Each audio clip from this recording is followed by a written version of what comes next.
जय हिंद दोस्तों, मैं प्रेम नैनीवाल और आज हम पढ़ रहे हैं प्रकाश का अगला टॉपिक जो है मानव नेत्र।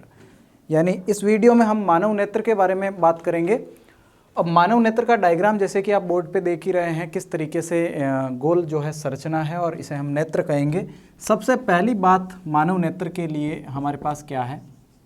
मानव नेत्र।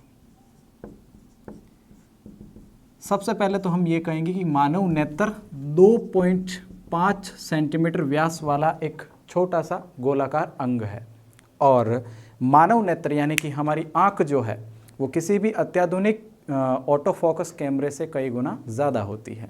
और ये ऑटो फोकस कैमरा भी है ऐसा हम कह सकते हैं, क्योंकि अपने फोकस को, अपनी वक्रता त्रिज्या जो है, इसको ये लेंस ऑटोमेटिक कंट्रोल कर पाता है। जब भी ज़्यादा प्रकाश की स्थिति होती है, ज़्यादा प्रकाश में हम चले जाते हैं या फिर जैसे ही सुबह उठते हैं और नींद से जैसे हमारी आँख खुलती है और एक खुला आकाश हम देखते हैं हमारे सामने, तो तुरंत ही हमारा लेंस जो है वो कम काम करने लगता है, यानी कि मांसपेशियाँ सिकुड़ जाती है और पुतली अपने आप बंद होने की कोशिश करती है। तो ये ऑटो फोकस भी है, क्योंकि अगर ज़्यादा दूर देखना हो तो ऑटोमेटिक हमारी आंखें ज़्यादा दूर देखेगी और नज़दीक देखना हो तो हम अपने फोकस को नज़दीक एडजस्ट कर लेंगे। तो ये ऑटो फोकस है, अपने फोकस को खुद कंट्रोल कर सकता है। तो ये कह रहा हूँ कि कैमरे के तरीके से तो है ही, साथ ही ये 2.5 सेंटीमीटर व्यास का एक गोलाकार अंग है। और उसके बाद अगर मैं दृष्टि परास की बात करता हूँ, दो चीज़ें यहाँ से याद रखनी। एक नंबर का सवाल यहाँ पे बनता है दृष्टि परास, और वो होती है 25 सेंटीमीटर मिनिमम। अगर आपको स्पष्ट देखना है, जैसे कि कोई किताब आप पढ़ रहे हैं और अगर स्पष्ट अक्षरों को देखना है, तो वहाँ पे आप क्या करेंगे कि अपनी किताब और नेत्र के बीच की जो दूरी है वो लगभग 25 सेंटीमीटर रखेंगे। अगर उससे नज़दीक आपने वस्तु को रखा है तो वो आपको स्पष्ट दिखाई नहीं देगी। अगर कोई वस्तु भी है और उसकी सतह को आप देख रहे हो तो वो भी स्पष्ट नज़र आपको नहीं आएगी, जब तक कि मानव नेत्र और जो भी वस्तु है उसके बीच की दूरी 25 सेंटीमीटर न हो जाए। कम से कम 25 सेंटीमीटर होनी चाहिए। और उसके बाद अगर वस्तु दूर देखना है तो हमारा लेंस ऑटोमेटिक जो है एडजस्ट हो जाता है और वो उसे दूर देख पाता है। लेकिन ये दोस्तों मानव नेत्र का डायग्राम है और इसमें जो अंग आप लोग देख रहे हैं, जैसे कि सबसे पहले हम बात करने वाले हैं क्रोनिया की। ये आपका पहला अंग है, नेत्र का पहला अंग है। क्रोनिया हम किसे कहेंगे वो बात भी महत्वपूर्ण है। तो दोस्तों आँख के चारों ओर ये जो आवरण आप देख रहे हैं, या ये जो सबसे बाहर वाला आवरण है, इस आवरण को हम श्वेत पटल कहते हैं, श्वेत पटल। और ये नेत्र के चारों ओर होता है। लेकिन ये श्वेत पटल यहाँ तक आते आते थोड़ा सा उभरा हुआ होता है, जिसे मैं लाल इंक से कर रहा हूँ ऐसे। तो ये जो डार्क आप लोग देख रहे हैं यहाँ पे, यहाँ तक आते आते ये श्वेत पटल उभर जाता है, यानी थोड़ा सा बाहर की ओर, जैसे कि लेंस वक्रित होता है ठीक उसी तरीके से। और इसी भाग को हम कहते हैं क्रोनिया। और इसके लिए लिखेंगे भी हम यही कि जो श्वेत पटल है वो यहाँ तक आते आते, यानी कि नेत्र के आगे जब वो आ जाएगा, जहाँ से किरणों को प्रवेश करना है, प्रकाश की किरणें जहाँ से घुसेगी, वहाँ पर वो हल्का सा उभरा हुआ होगा और वहाँ पर उसे हम क्रोनिया कह देंगे। इसी श्वेत पटल का जो भाग है उसे हम कह देंगे कि वो क्या है, क्रोनिया, जो महत्वपूर्ण भी है। दूसरी बात, क्रोनिया और श्वेत पटल के लिए तो मैंने आपको बता दिया कि श्वेत पटल चारों ओर का क्या है, एक सुरक्षा कवच है। भाई अगर श्वेत पटल के लिए आपको पूछा गया तो आप ये कह देंगे कि मानव नेत्र के लिए जो सुरक्षा कवच है वो श्वेत पटल है। ये इसकी तरह कार्य करता है, गोल आकार नेत्र का बन पाता है। और क्रोनिया की बात करते हैं तो जो उभरा हुआ भाग है, इसी का उभरा भाग, और कहाँ से उभरा होता है, जहाँ से किरणें प्रवेश करती है। उसके बाद हम बात करेंगे परितारिका को लेकर। परितारिका यहाँ पे क्या है? तो परितारिका दोस्तों आप देख रहे हैं कि क्रोनिया के और इस लेंस के यहाँ पर ये जो आप लोग ये पटल देख रहे हैं, बिल्कुल इसके बीच ये जो डार्क कर रखा है मैंने काले कलर से, वो वाला जो भाग है वो परितारिका कहलाएगा। और परितारिका बना किससे होगा? छोटी छोटी मांसपेशियाँ, यानी रेशों के समान जो मांसपेशियाँ होंगी उससे मिलकर बना होगा ये परितारिका। तो ये है परितारिका। साथ में परितारिका के बीच एक छिद्र होगा, छोटा सा छिद्र होगा, जिसे हम कहेंगे आँख की पुतली। ये आँख की पुतली के रूप में होगा, जो छोटा सा छिद्र आप देख रहे हैं, और इसी में से होकर किरणें प्रवेश करेगी। अगर कभी ऐसा हुआ कि धूल एकदम से डस्ट ज़्यादा हो गई है तो हमारी आंखें ऑटोमेटिक बंद हो जाती है। सामने से किसी फोकस लाइट का प्रकाश आ रहा है तो ऐसी स्थिति में भी ये पुतली सिकुड़ जाएगी और आंख के लेंस की सुरक्षा ये बिल्कुल करेगी, क्योंकि जब भी इमरजेंसी होती है, ज़्यादा प्रकाश आ गया है, धूल आ गया, डस्ट आ गया या कुछ और घटना हुई है, तो उस समय पुतली सिकुड़ चुकी होगी। अब ये सिकुड़ती क्यों है? ये इसलिए सिकुड़ती है कि ये परितारिका के मध्य का बिंदु है। और परितारिका क्या है? मैंने आपको बोला कि सूक्ष्म रेशों से बनी हुई मांसपेशियां। तो जैसे ही जो है ज़्यादातर ये आपातकाल स्थिति होगी तो ये तुरंत क्या करेगी? परितारिका इसको पिचकाने की कोशिश करेगी और ये पुतली अपने आप कंट्रोल हो जाएगी और बंद होने की कोशिश करेगी। तो ये स्थिति होती है। तो परितारिका, मैंने आपसे कहा कि सूक्ष्म रेशों से बनी क्या है? मांसपेशियां हैं। मांसपेशियां सूक्ष्म रेशों से बनी, और रेशेनुमा मांसपेशियां ऐसा भी आप इन्हें कह सकते हैं। और ये इस तरीके से इस पुतली के दोनों तरफ होगी, है ना। और अब बात करते हैं जैसे कि पुतली, इसके लिए आप लिखोगे क्या? आँख की पुतली। जो वर्णन मैं आपको बोल के बता रहा हूँ आप उसे शब्दों में लिख सकते हैं, और पढ़ते हुए अपनी पेन और कॉपी आपको लेके बैठना है ताकि चीज़ों को नोट करते चलो। तो यहाँ पे समझिए, पुतली मैंने आपको बताया कि परितारिका के मध्य का ये बिंदु सिकुड़ जाएगा, सुरक्षा इसकी हो जाएगी आँख की, तो किरणें नहीं प्रवेश कर पाएगी। तो पुतली के लिए हम कहेंगे परितारिका का मध्य का बिंदु है, तो वही लिखेंगे, परितारिका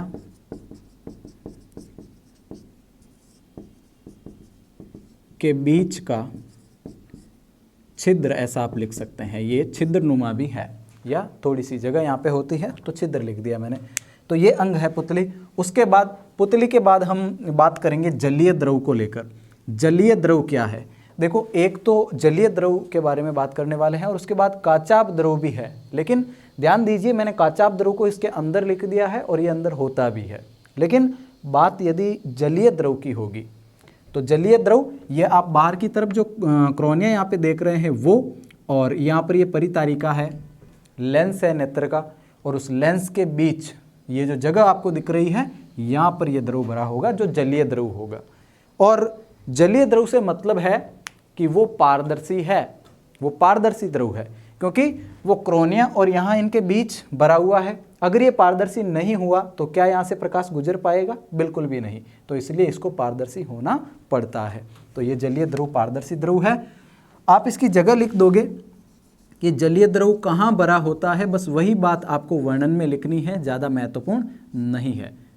जलीय द्रव, और ये जलीय द्रव मैंने कहा भरा होता है एक तो क्रोनिया और दूसरा नेत्र लेंस के बीच। क्रोनिया व नेत्र लेंस के बीच भरा होता है। ये बात होगी जलीय द्रव के लिए। और यूं भी लिख सकते हैं कि ये क्या होगा? पारदर्शी होगा। उसके बाद जलीय द्रव के बाद हम आ जाते हैं यहाँ मांसपेशियाँ, और ये मांसपेशियाँ क्या होगी? देखो, जो लेंस नेत्र का है उसके दोनों तरफ ये जो यहाँ पे आपको काले रंग की दिख रही है, ये दोनों मांसपेशियाँ हैं। और ये मांसपेशियाँ क्या करेगी? इस लेंस को फिक्स रखने का काम करेगी, अपनी जगह पे रखने का काम करेगी। जैसा कि ये आपको दिख ही रहा है कि दोनों तरफ से इन मांसपेशियों ने इसको पकड़ रखा है, तो वो काम होगा। और फिर लेंस को कैसे वक्रता त्रिज्या कम, कैसे ज़्यादा, वो सारा मामला ये निपटा देगी। तो ये होती है नेत्र की मांसपेशियाँ, जो कि आपका अगला पॉइंट है, मांसपेशियाँ। और इसका कार्य भी आप लिख सकते हैं, और साथ में ये भी लिख सकते हैं कि नेत्र लेंस के दोनों हिस्सों पर या दोनों किनारों पर ये होगी। उसके बाद मांसपेशियों के बाद जैसे कि रक्त पटल है और दृष्टि पटल है। देखिए, पटल 3 प्रकार के हैं, और पटल का यहाँ पे मतलब है कि पर्देनुमा संरचना, परतनुमा संरचना। तो नेत्र के चारों ओर सुरक्षा के लिए जो परत होगी उसे हम श्वेत पटल कहेंगे। श्वेत पटल के नीचे झिल्लीनुमा संरचना और होगी, जैसे लाल झिल्लीनुमा संरचना, उसी संरचना को हम रक्त पटल कहेंगे। और लाल से रक्त और पटल, जैसे कि पर्देनुमा है तो इसे पटल कहेंगे। और तीसरा और अंतिम जो पटल है वो बचता है दृष्टि पटल, और दृष्टि पटल को ही दोस्तों रेटिना कहा जाता है। ये रेटिना है, और रेटिना भी मैंने बताया कि पर्देनुमा संरचना है जहाँ पर वस्तुओं के प्रतिबिंब बनते हैं। तो वस्तुओं के जो प्रतिबिंब बनेंगे, मैंने कहा उल्टे बनते हैं, तो उल्टे प्रतिबिंब यही बनते हैं दृष्टि पटल पर। और रक्त पटल और श्वेत पटल, ये दोनों, श्वेत और लाल से इसका मतलब है कि रक्त पटल। तो 3 प्रकार के पटल मैंने आपको बताए हैं। सबसे ऊपर जो पटल है वो श्वेत है सुरक्षा के लिए, उसके नीचे जो पटल है वो रक्त पटल, और रक्त पटल के लिए मैंने आपको ये कहा है कि ये एक झिल्लीनुमा संरचना है। तो झिल्लीनुमा संरचना, इसके लिए आप लिख भी सकते हैं। और फिर आपका जो अगला अंग है वो होगा रेटिना।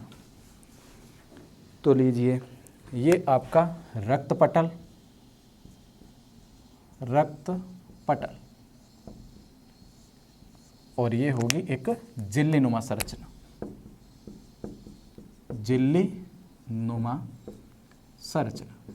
क्योंकि अगर सवाल यहाँ से पूछा जाएगा तो बड़ा पूछा जाएगा, और बड़े सवाल में आपको ये डायग्राम भी बनाना है और इसके तमाम सारे जो अंग है उन अंगों का लगभग वर्णन करना है। लगभग का मतलब आपको लगभग कंप्लीट वर्णन करना ही है। तो याद कीजिए, रक्त पटल और झिल्लीनुमा संरचना, मैं ऐसे लिख रहा हूँ, आपको लाइनों के तौर पे पूरा बनाते हुए इसे लिखना है। उसके बाद रक्त पटल के बाद दृष्टि पटल, ये लीजिए दृष्टि पटल, और जिसे हम कहेंगे रेटिना, इंग्लिश में जिसे रेटिना कहेंगे, और अक्सर हम इसे रेटिना से ही जानते हैं। हिंदी में अगर नाम लिया जाएगा दृष्टि पटल तो ये अचंभित करेगा। तो लीजिए, रेटिना काम क्या करता है, पहले तो ये इम्पोर्टेंट भी है, और ये एक परतनुमा संरचना है, परतनुमा संरचना, और जिसके ऊपर वस्तुओं के क्या बनेंगे, प्रतिबिंब बनेंगे, वस्तुओं के प्रतिबिंब बनेंगे। और दूसरी बात कि प्रतिबिंब हमेशा ही उल्टे होंगे और साथ ही वास्तविक होंगे, वास्तविक और उल्टे प्रतिबिंब। मैंने दर्पण के लिए आपको बताया, अवतल दर्पण के लिए और उत्तल लेंस के लिए वास्तविक और उल्टे बनते हैं। तो नेत्र में भी वास्तविक और उल्टे प्रतिबिंब बनेंगे। अब ये प्रतिबिंब यदि उल्टा बनता है तो हमें उल्टा दिखता क्यों नहीं? ये इसलिए नहीं दिखता है, हम अंतिम अंग पे पहुंच गए हैं, और वो है प्रकाश नाड़ियाँ। ये प्रकाश नाड़ियाँ रेटिना से जुड़ी होगी, दृष्टि पटल से जुड़ी होगी, और दृष्टि पटल से इसलिए जुड़ी होगी कि ये जो इमेज बन रही है रेटिना पे, जो प्रतिबिंब बन रहा है, चित्र जो बन रहा है, उसको मस्तिष्क तक पहुंचा सके और हम चीज़ों को पहचान सके। जैसे हमने किसी आदमी को 1-2 बार 3-4 बार देखा है और उसका नाम हमने जो है अगर पूछा है तो हम उसे दोबारा आसानी से पहचान जाएंगे। यानी उसके चेहरे का जो फोटो हमारे रेटिना पे बन रहा है, वो फोटो सीधा सा प्रकाश नाड़ियों से होता हुआ हमारे मस्तिष्क यानी अग्र मस्तिष्क में, जहाँ मेमोरी का काम होता है, वहाँ जाके वो सेव हो जाता है। तो वहाँ जाके वो सेव हो जाएगा। दोबारा जब उस व्यक्ति को देखा जाएगा, दोबारा जब ये प्रतिबिंब वापस रेटिना पर बनेगा तो मस्तिष्क उसे पहचान लेगा कि इस प्रतिबिंब को हमने पहले कहीं देखा है। तो पहचान का ये जो काम है, ये मेमोरी का जो काम है, वो अग्र मस्तिष्क में होता है। मस्तिष्क के 3 पार्ट है, पढ़ेंगे हम आगे, लेकिन ये दृष्टि पटल को लेकर बात हो रही है। और रेटिना हमने यहाँ पे आपको बता दिया है कि रेटिना पर प्रतिबिंब बनते हैं, और वो प्रतिबिंब प्रकाश नाड़ियों से होते हुए, भाई जैसे ही प्रकाश पड़ेगा रेटिना पर तो प्रतिबिंब बनेगा, और प्रकाश पड़ते ही ये प्रकाश नाड़ियाँ एक्टिव हो जाएगी, ये सक्रिय हो जाएगी, और अपनी सक्रियता का प्रदर्शन करते हुए ये उस प्रतिबिंब को मस्तिष्क तक पहुँचाने का काम करेगी, है ना, उल्टा को सीधा बनाएगी। तो ये होती है प्रकाश नाड़ियाँ, जिसके बारे में आप लिख भी सकते हैं कि प्रकाश नाड़ियाँ। और जब भी आप वर्णन करो तो ये बात जरूरी है कि हर अंग के बारे में आप 2-2, 3-3 लाइनें ज़रूर लिखें। 2-2, 3-3 लाइनों से मेरा मतलब है कि उस अंग के बारे में लिखें कुछ, और फिर उस अंग के आप कार्य लिखें। वो कैसे बना होता है, वो कहाँ होता है, वो क्यों होता है, और साथ ही वो क्या करता है, ये चीज़ें ही वर्णन कहलाएगी। तो वो करना ज़रूरी है। भले ही कोई सा भी चित्र आप जीव विज्ञान में पढ़ रहे हैं, जैसे पाचन पढ़ रहे हैं, श्वसन पढ़ रहे हैं, उत्सर्जन पढ़ रहे हैं, रक्त परिसंचरण पढ़ रहे हैं, तो वो बात ज़रूरी होगी। तो दोस्तों, ये प्रकाश नाड़ियाँ थी। अब मध्य में जो द्रव रहा है वो द्रव है काचाभ द्रव। इस नेत्र के लिए काचाभ द्रव, है ना। और यहाँ पर मैंने आपको बताया जलीय द्रव। जलीय द्रव का एक कार्य मैं बता देना चाहता हूँ आपका। जलीय द्रव, इसका कार्य है कि ये यहाँ पर भरा तो है, लेकिन ये इस नेत्र को गोल रखने की कोशिश करेगा। या इस हिस्से में ये भरा है और यहाँ आगे से आकार को गोल करने की ये कोशिश करेगा। ये काम है जलीय द्रव का। तो फिर से मैं आपको ये बता रहा हूँ कि हमने नेत्र को लेकर बात की है और नेत्र में हमने ये कहा है कि ऑटो फोकस कैमरे की तरह ये काम करता है और साथ ही 2.5 सेंटीमीटर यानी लगभग 2.5 सेंटीमीटर व्यास का ये एक गोलाकार अंग है। इसका जो व्यास है वो 2.5 सेंटीमीटर है। साथ ही ये जो नेत्र है, इस नेत्र के लिए अगर कभी कभार मान लो आदमी की उम्र ज़्यादा हो गई है या फिर कहीं आँख पे लग चुकी है या आँखों को पोषण नहीं मिल रहा है, वो कमज़ोर हो गई है, तो ऐसी स्थितियों में नेत्र कमज़ोर हो सकता है। और हमारा ये जो कैमरा है भाई, हमारे लिए तो, हमारे शरीर के लिए तो यही कैमरा है जो हमें आसपास के वातावरण को दिखा पाता है। तो ये क्या हो जाएगा भैया, डैमेज हो जाएगा और उस तरीके से अब ये ज़रूरी रहेगा कि हम उसका कुछ न कुछ इलाज करें। तो पहले तो हम वो बात पढ़ेंगे कि ये किस तरीके से रोगग्रस्त हो सकता है, क्या हो सकता है इसमें। हमें दूर का दिखना बंद हो सकता है, हमें निकट का दिखना बंद हो सकता है, हमें दोनों ही दिखना बंद हो सकता है, धुंधला दिख सकता है। तो वो सारी चीज़ें क्या कहलाएगी और फिर उपचार में हम उसके लिए क्या करेंगे, तो वो बातें होगी। तो टॉपिक जो अगला हमारा है वो है नेत्र दृष्टि दोष। बहुत ही इंटरेस्टिंग टॉपिक है और साथ में इम्पोर्टेंट भी है। कई बार सवाल यहाँ से भी पूछे जाते हैं कि निकट दृष्टि दोष क्या है और इसका निवारण कैसे होगा। निवारण का मतलब है कि इलाज कैसे होगा। तो जब भी व्यक्ति को निकट या दूर का दिखना बंद होता है तो वो चश्मे का प्रयोग करता है। लेकिन अब ये भी है कि अगर व्यक्ति को दोनों ही तरह से दिखना बंद हो गया, मतलब धुंधला दिख रहा है, ना तो वो नज़दीक की वस्तुओं को स्पष्ट देख पा रहा है और न ही वो दूर की वस्तुओं को स्पष्ट देख पा रहा है, तो ऐसी स्थिति में उसे जरा दृष्टि दोष कहेंगे। और उसके इलाज के लिए एक ऐसा चश्मा बनवाएंगे जिसमें अवतल लेंस भी है और साथ में उत्तल लेंस भी है। तो ऊपर नीचे की स्थिति होती है, ऊपर अवतल उत्तल ये होता है। तो कैसे होगा वो पढ़ेंगे। और टॉपिक जो हमारा अगला है वो है नेत्र दोष। नेत्र दोष दोस्तों, ये नेत्र दोष दो प्रकार से हो सकता है। इम्पोर्टेंट वही है, प्रमुख वही है दो प्रकार से। वैसे तो तीसरा जैसे जरा दृष्टि दोष मैंने आपको बताया है, लेकिन महत्वपूर्ण और बड़े जो हिस्से हैं वो दो ही है।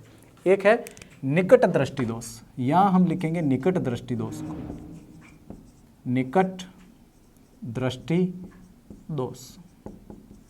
अब कैसे आपको याद करना है वो भी मैं आपको बताऊंगा, लेकिन यहाँ लिखेंगे कौन सा वाला, दूर दृष्टि दोष। दूर दृष्टि दोष। अब ये नाम मेरे को ऐसा लगता है कि उल्टे हैं, लेकिन ये उल्टे है नहीं। वो कॉन्सेप्ट भी मैं आपको बताऊंगा जिसमें ये सीधे प्रतीत होंगे। तो दोस्तों, निकट दृष्टि दोष की बात की जाएगी और निकट दृष्टि दोष में आपको एक छोटी सी नाम में कोमा लगा देनी है ताकि आप उसे आसानी से पहचान पाओ। अगर मैं निकट के बाद कोमा लगाता हूँ तो ये बन जाएगा कि निकट की दृष्टि तो है और बाकी क्या है, दोष। इसको अगर ऐसे पढ़ोगे तो परिभाषा याद करने की जरूरत भी नहीं है कि निकट दृष्टि दोष मतलब निकट की दृष्टि तो है लेकिन बाकी क्या है, सारे दोष। बाकी सारे दोष मतलब निकट का दिखता है। तो एक ऐसा व्यक्ति जिसे निकट की वस्तुएं स्पष्ट दिखाई देती है। देखो, दिखता तो दोनों स्थितियों में है। अगर निकट दृष्टि दोष है फिर भी हमें दिखता है और दूर दृष्टि दोष है फिर भी दिखता है, और अगर दोनों ही है फिर भी दिखता है। ये मत बोलना कि एक ऐसा व्यक्ति जिसे निकट का तो दिखता है लेकिन दूर का नहीं दिखता। नहीं, दूर का स्पष्ट नहीं दिखता, हम ऐसा कहेंगे। दिखता तो है लेकिन वो धुंधला दिखता है। तो लीजिए, निकट दृष्टि दोष में ये कहेंगे कि निकट का दिखाई देता है परंतु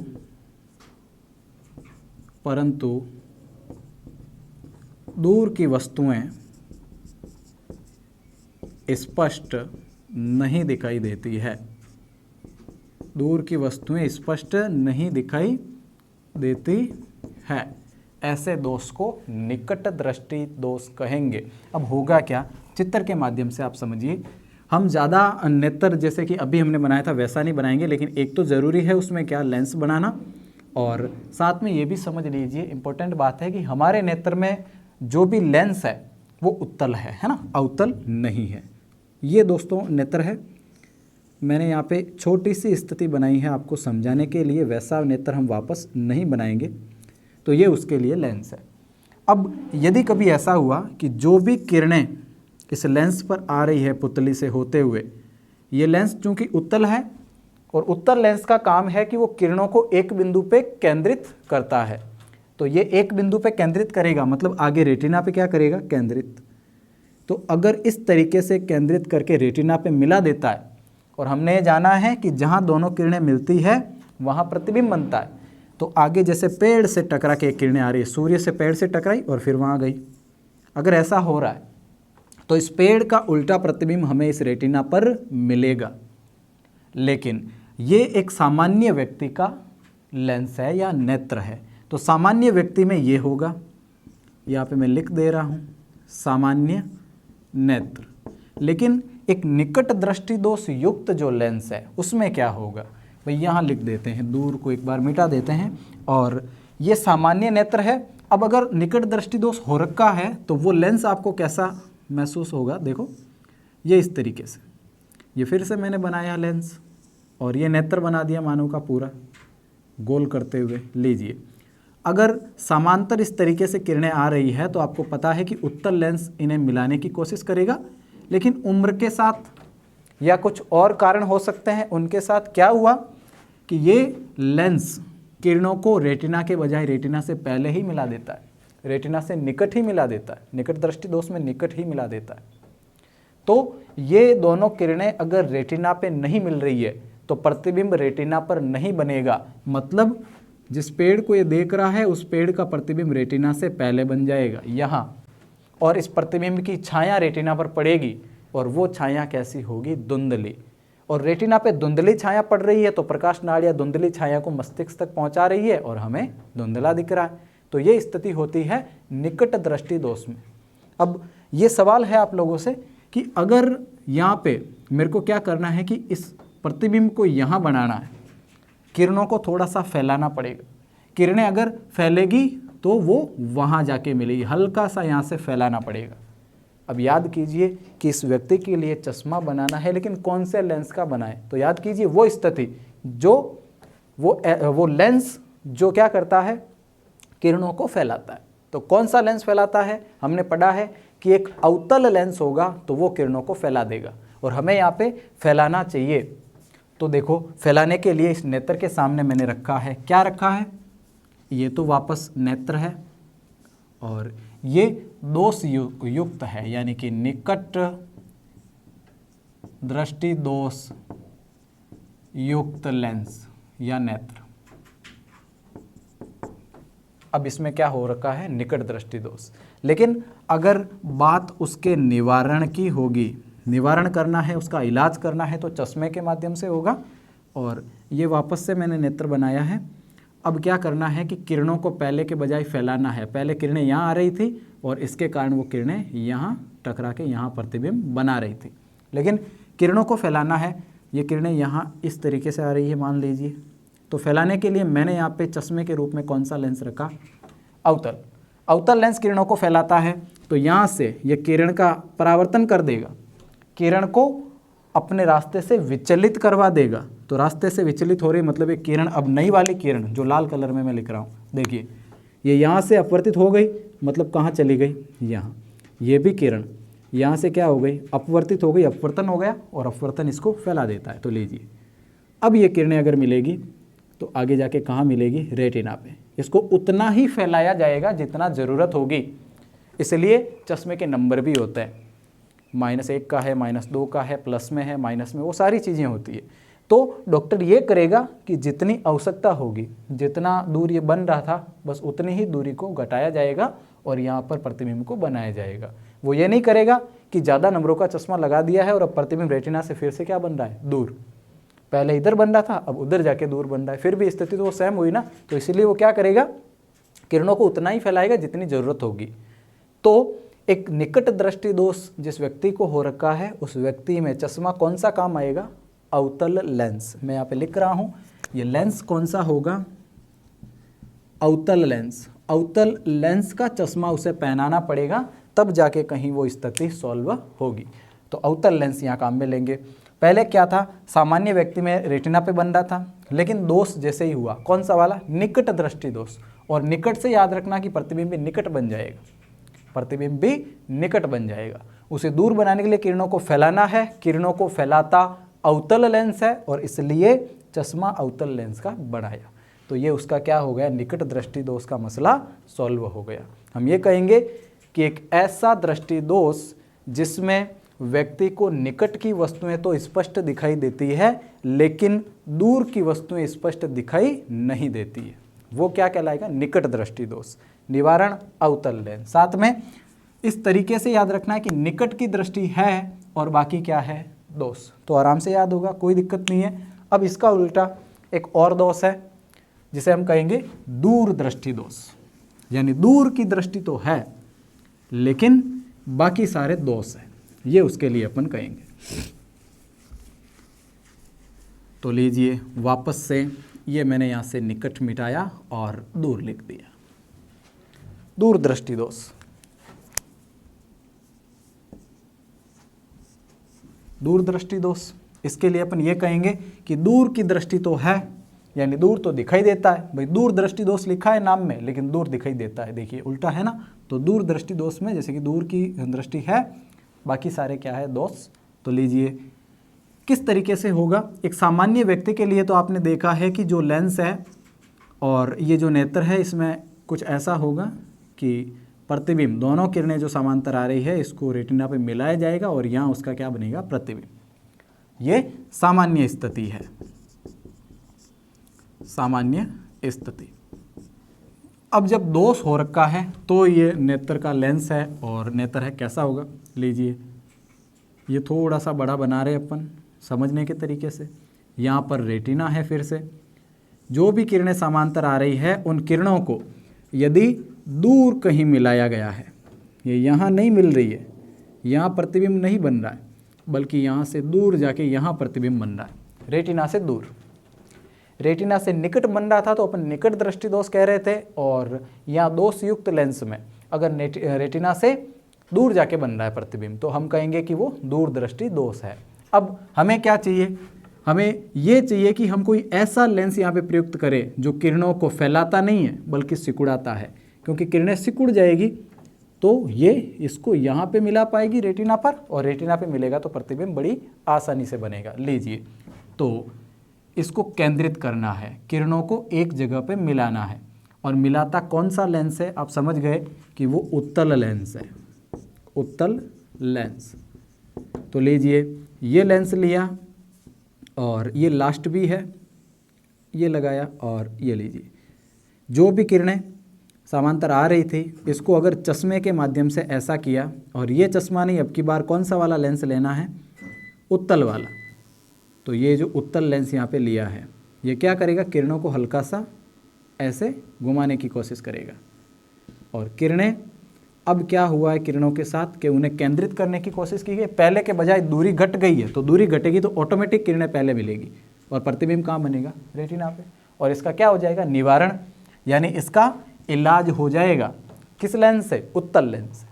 तो इसलिए इसे हम कहेंगे कि दृष्टि दोष, दूर दृष्टि दोष अगर हो रखा है तो उत्तल लेंस लेंगे, और एक ऐसा दोष, परिभाषा आपको ऐसे लिखनी है, मैंने लिखी नहीं है, आपको ये लिखना है कि एक ऐसा दृष्टि दोष जिसमें व्यक्ति को दूर की वस्तुएं तो स्पष्ट दिखाई देती है लेकिन निकट की वस्तुएं धुंधली दिखाई देती है या स्पष्ट नहीं दिखाई देती है, ऐसे दोष को दूर दृष्टि दोष कहा जाता है।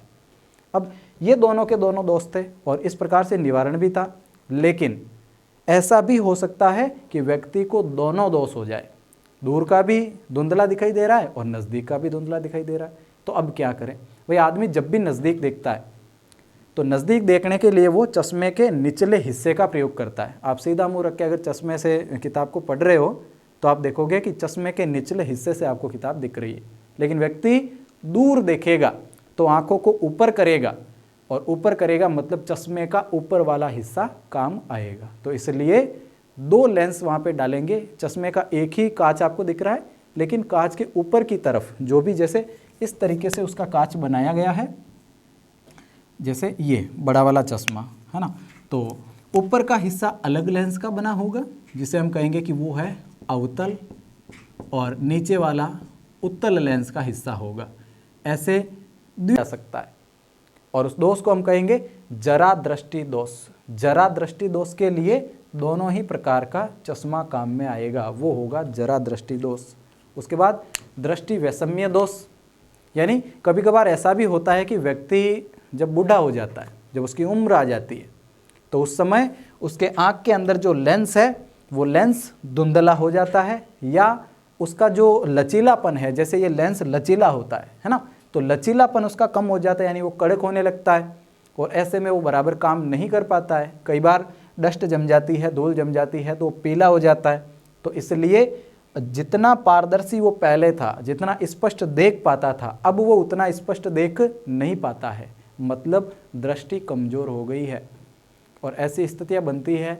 अब देखो कई बार दोष हो जाते हैं लेंस के कारण। लेंस जैसे कि अगर उसका लचीलापन कम हो गया है, पारदर्शिता कम हो गई है, तो दृष्टि वैषम्य दोष भी हो सकता है और फिर ऑपरेशन करवाना पड़ता है मोतियाबिंद का। मोतियाबिंद का ऑपरेशन आपने सुना होगा आँख में आधुनिक तरीके से। जैसे ये तो लेंस है लेकिन इसे निकाल लिया जाता है, जो कृत्रिम लेंस है वो डाल दिया जाता है। ये तो जैसे पहले से जन्म के समय होता है, साथ में लेंस है ही, लेकिन क्या होता है कि पुराना लेंस हो गया तो निकाल लिया गया, या तो उसे साफ करके वापस डालेंगे या लगे हुए लेंस को ही साफ कर डालेंगे। और आधुनिक तरीके से अब क्या किया जाता है कि लेंस को निकाल लिया जाता है और उसकी जगह एक कृत्रिम लेंस, दूसरा लेंस बैठा दिया जाता है मोतियाबिंद के ऑपरेशन के द्वारा। तो दूसरा जो आधुनिक यानी कि कृत्रिम जिसे मानव ने बनाया है, एक ऐसा लेंस जिसे मानव ने बनाया है, तो वो कृत्रिम लेंस जो होगा उसे इंट्रा ऑक्यूलर लेंस कहेंगे। बस ये लास्ट पॉइंट है आपका और इसको याद भी रखना है, ये महत्वपूर्ण है। 1 नंबर का सवाल यहाँ से भी आ सकता है कि जो कृत्रिम लेंस है उसे हम क्या कहेंगे, तो intra ocular lens, intra ocular lens. और ये एक प्रकार का कृत्रिम लेंस है जिसे मोतियाबिंद के ऑपरेशन के द्वारा डाल दिया जाता है। तो ये उम्र के साथ ये सारी चीज़ें होती है और कई बार लग जाने से भी हो सकता है, लेकिन और तो और मानव नेत्र बदला भी जा सकता है, मानव नेत्र एक से दूसरे में डाला जा सकता है, लेकिन जब तक वो जिंदा लेंस रहे। तो ये नेत्र के लिए सारी की सारी बातें थी। दृष्टि दोष आपको याद रखना है, उसकी संरचना, कुछ अंग उसके जिसका वर्णन करना होता है वो, और दृष्टि दोष का साथ में इलाज भी, और फिर दृष्टि वैषम्य दोष। वैसे तो मैंने आपको 2 बताए, लेकिन एक तीसरा और हो सकता है जरा दृष्टि दोष, और जरा के साथ दृष्टि वैषम्य दोष, यानी जब कहीं धुंधलाहट से या लचीलापन कमज़ोर होने से अगर स्थिति बने तो दृष्टि वैषम्य दोष। और लास्ट जो स्थिति है वो है इंट्रा ऑक्यूलर लेंस, ये आधुनिक लेंस है या कृत्रिम लेंस है। तो इस तरीके से नेत्र को पढ़ते हुए चैप्टर हमारा समाप्त भी होता है। अब कुछ उदाहरण इसके बचते हैं। जैसे हमने दर्पण सूत्र पढ़ा है कि 1/, फोकस दूरी जो होगी वो 1/v + 1/u के बराबर होगी। तो इस सूत्र का प्रयोग करते हुए कुछ आंकिक प्रश्न हम सॉल्व करेंगे, कुछ उदाहरण अपनी बुक में जो दे रखे हैं उनको भी अपन सॉल्व करेंगे। कुछ चीज़ें ऐसी भी हैं जो हमें सिद्ध करना होता है ना, कि वक्रता त्रिज्या जो है यानी r जो है वो फोकस दूरी की दुगुनी है, यानी कि यहाँ पर मैं आपसे कह रहा हूँ वो चीज़ आपको सिद्ध करनी है कि r = 1/, या फिर 2f लिख दीजिए, r = 2f, यानी वक्रता त्रिज्या जो है वो फोकस दूरी की दोगुनी है। इस बात को सिद्ध कीजिए। हालांकि हमें पता है कि दोगुनी बिल्कुल होती है, लेकिन सिद्ध करना, तो वो सारी चीज़ें हम सिद्ध करके देखेंगे। अब यही बचता है और बाकी जो टॉपिकली ये चैप्टर चल रहा था वो यहाँ पे समाप्त होता है। मिलेंगे अगले वीडियो में, तब तक के लिए पढ़ते रहें। और अगर वीडियो पसंद आ रहा है तो आप इसे लाइक कीजिए और अपने दोस्तों के साथ, अपनों के साथ इसे शेयर भी कीजिए। धन्यवाद।